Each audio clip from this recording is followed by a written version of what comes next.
Kapag maulan, masayang magkwentuhan.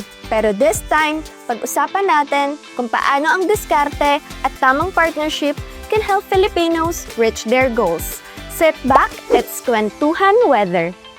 Hi, what's up guys? Ako nga pala si Daniel Dalisay and mas kilala ako bilang Boss Niel. And ako yung may-ari ng A&D Auto Trading, partner ng SIFC, guys. So 3 years na po since 2023 at ito lang yung financing na pinagkakatiwalaan ko simula nung una. Paano po nagsimula yung journey nyo sa car dealership business po? Maraming pumuputok na vlogger ng sasakyan. Sabi ko, yung ginagawa nila, kaya ko din. Wala akong idea kung paano ako magbebenta ng sasakyan. Pero meron akong kakilala na nagbebenta ng sasakyan. Sa akin ng pera, ikaw yung magbebenta. So since wala naman akong alam, hati na lang tayo sa kita. So doon nagsimula yung journey ko sa pagbebenta ng sasakyan. Siyempre po, no, bawat business may sariling rainy season. Nung nagsisimula pa lang po kayo, ano yung mga challenges na pinagdaanan or napagdaanan niyo po? Di ba namiminance ako or ako yung financer. Naghiwalay na kami. Nag-back to zero ako. Then syempre, baguhan naman ako sa negosyong to. Nakakabili ako ng may sira. Ngayon, yung sasakyan na nakuha ko, ipinapagawa ko yun. Sabi ko naman, dahil naman sa mga taong to, kaya ako kumikita eh. So ano ba naman nabawasan yung kita ko, okay lang yun.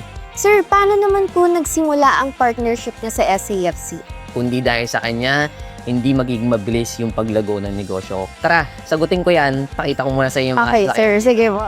Marami na nagbebenta ng sa industriya ng cash. So ngayon, sabi ko, paano kaya ako makakabenta sa sarili kong style? Discover ko na pwede pala mag-financing ng second hand.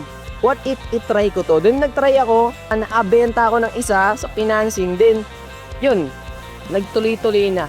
So after niyo pong makipag-partner with SAFC, ano po yung mga nabago sa business nila? Yung dating isa, dalawa lang ang benta ko sa isang buwan, naranasan ko makabenta ng 15 hanggang 20, lahat sa financing yon. May maaalala po ba kayong moment na dahil sa reliable financing, natulungan niyo pong makaraos yung isang customer niya po sa challenging season niya? May business siya, kaso nga lang, hindi niya magawa yung marami niyang pwedeng gawin kasi nagko-commute lang siya. Ngayon, nakakita siya ng financing na 10,000, 12,000 lang. Ngayon, yung business niya mas lalong lumaki, natulungan siya ng South Asia Link or ng financing kasi yung lahat ng mga client niya napupuntahan niya na ng mabilis, hindi na siya nagko-commute. So for those people naman po na nangangarap palaguin yung kanilang business, ano po kayo yung advice na mabibigay niyo po sa kanila? Walang perfect timing. Magiging perfect lang yung timing pag nagsimula na. What if pagtagumpay ako dito? What if yung 10,000 ko na isusugal ko is ito pala yung magpapabago ng buhay ko?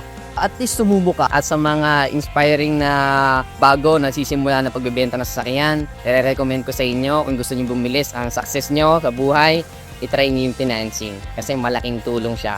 Yun lang. Maraming salamat. Sir, thank you po, sir.